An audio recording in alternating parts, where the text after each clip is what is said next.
let's go back to the kids for a second. In Okay. your book on Ace on the River, you offer an apology to all children of gamblers, now including your own. Why was it important? It's because, I know the things, and I didn't put them in my book, and I see it with my friends who gamble where, it happened. I hope Joey doesn't know it, but I'd take him to the park and dump him at the swing set. I'd go back in the car and turn on the football game and listen to the football game or the baseball game, peek out the window, hey, how's everything going? Let the kids play. And so I did things like that, and it got to a point where I made a rule that I'm going to always throw footballs with my kids. And I'm sure I play a lot of sports with Joe and his brothers, played basketball one-on-one with the kids, and we'd go out. That I just said I'm never going to let my gambling get in the way of spending time with my kids. So I did that, but it's still just a matter of your job that if you play poker, at least for myself, I would play poker on the late session because that's usually the most lucrative. You have people who are stuck playing at night. So what I used to do is I'd always play poker all night till 7 in the morning, and then I'd drive home and drive my kids to school. So my normal schedule is play poker all night, drive the kids to school in the morning, and sleep while they're in school. Then I'd get up, I might see them at dinner, and then after dinner I'd go out and play again. That was a typical schedule. So that makes me ask you this question. Do you think that you can be a successful poker player and a successful parent at the same time? Well, I think I was a pretty good parent. The times when my kids were denied the most, actually, when I was working at Symantec, because I worked so hard then, there was a 3-month period at Symantec where I worked every waking hour. All I did was work, drive home, and sleep. 17 hours a day, 7 days a week. I never went to lunch. Jeez. Someone brought a sandwich back to my desk. I never went to dinner. I ate pizza while in the boardroom or whatever. I got there maybe 10 or 11. I worked till at least midnight. And then there was a point where I realized, after working 3 months straight, I said, I haven't seen my kids except when I walk in the house and they're asleep in bed. Right. I hadn't actually seen my kids' faces while they were awake for 3 months. So I worked really, really hard, harder than I could ever work in my life. And part of it was to prove who I was, and part of it was because it was necessary for the startup companies to succeed. And part of it was because I had been a poker player, and it's a pretty non-productive profession, and this was my chance to do something productive. So that was it. And there was also another thing that went on. I was supposed to finish off my thesis my first year at Symantec and take my final exam and get my PhD, but I couldn't quit and to finish the typing and take my final exam, or the company would have gone under. And so even though I told them when I started I was going to have to take a month or two off, they said, well, if you leave, we're done. We're done, yeah. And so I said, okay, I'll try to wait after the project. But things happened, and they had to do with having a family. My wife got sick. My daughter had a lot of complications. My wife had MS.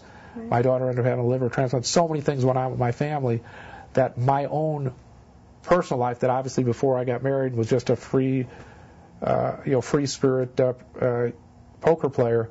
Things change once you have a family. Now you have responsibility. So I couldn't always put myself first. Obviously, I couldn't ever put myself first, actually. But I think I did a reasonable job with my kids. I did a better job with Joey and Michael and Chris, my older boys, than I did with Nathaniel and Melissa. Melissa had a lot of medical problems, and part of that meant that I didn't get to spend as much time with Nathaniel, and he definitely was affected by that whole thing. Melissa was in and out of a hospital most of the first 3 years of her life. And then Don and I had marital problems, some of them even related to that and related to her sickness. That screwed things up. So my younger kids got shortchanged some, because then once we got divorced, I had to support 2 households. I had to work real hard playing poker. I had to have a nanny at home taking care of the kids. So Nathaniel and Melissa got raised by nannies from their point of view more than they did by their parents. And so obviously that's kind of a negative thing. My 6th child is Tina, Mimi Tran's daughter. And definitely with Tina, I feel I really did a good job. I spent a lot of quality time with Tina. I used to drive her to high school and spent a lot of time talking to her. And it was kind of back to the old days with Joey, Michael, and Chris, where I gave Tina time. I didn't take her out on weekends like I did with older boys, but I still did enough things with her that I'm confident enough whenever Tina screws up to say it's not my fault. I was a good father to you, and I think she feels the same way. Right. All right. In your last World Series Blogfessional, you said, the main event, and I quote, the only event that bothers me each time I get knocked out. Why is that? That's just the biggest event in the world. Yeah. It's played once a year. The money's big, so that's part of what ties in. But that does kind of set you for life in many different ways. Yeah. Certainly financially, if you win the main event, not only do you get $9 million, you get immediately, a few million, I would get from Poker Stars, obviously. Right. And you now become kind of put in an elite class that you won that. It no longer means anything like you're the best player for the year or something like that. Right. You're more like queen for a day, but in this case, queen, king for a year. Mm-hmm. But it's something that gives you poker immortality also. Right. So it's a very big emotional event, and it's the only event that I don't play the side game the night before. You usually see me playing side games for any other event. If it's a good game, I'm playing. But I will try to rest. I'll try to be focused. And I will definitely always try to be ready for the main event. And I've had a few deep runs. Actually, my first year, I thought I was going to win it. Nobody knew who I was. I came in 22nd that year. And I had a real good shot to win it that first year. I haven't done as well, but I've made it to the third day many times. And I've made it to the second day every year since 1999. Well, it's much since harder 1991, now, but twice, I think. The fields are ridiculous, though. Yeah, the field's big. It's unrealistic to win it, but I still would like to have one of those deep runs where I have a shot. Right. And I'd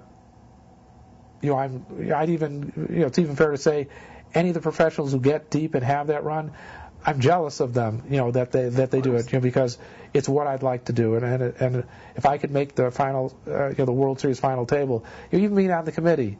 Where we voted this year to have it in November, to have that lapse, to see how it would change the marketability. We all knew if an established pro made it to that final table, mm-hmm. they would really get viewed as an elite company, that you're on that final table to delay. You might go on talk shows. Who knows what happens? Mm-hmm. It ended up that no established pro did make it to the final 9.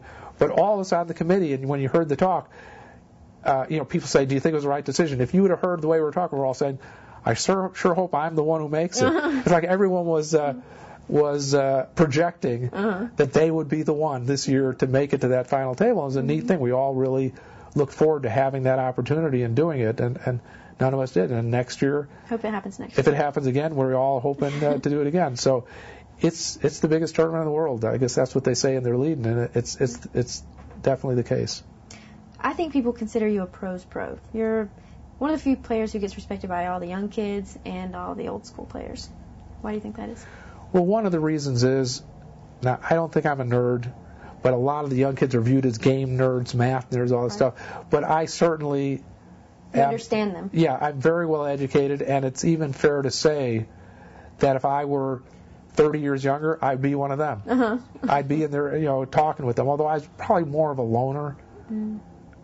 Than other people. Like I never went to the card club with another guy friend, or I've just never hung out with guys. I've generally just had one best friend at all times, and that was my girlfriend. Mm-hmm. And that's just the way I've always been. Kind of like that now. And it's still that way, yeah. And so that's just how I've always been. Mm-hmm. I mean, now actually the other people I spend time talking to are my kids. Mm-hmm. They're my other close friends. I'm real close, as you know, to all my kids. So I don't know if I'd have been in their little cliques and their groups like they have, but I still would have probably been on the internet, playing in the internet games, posting on the forums. Right.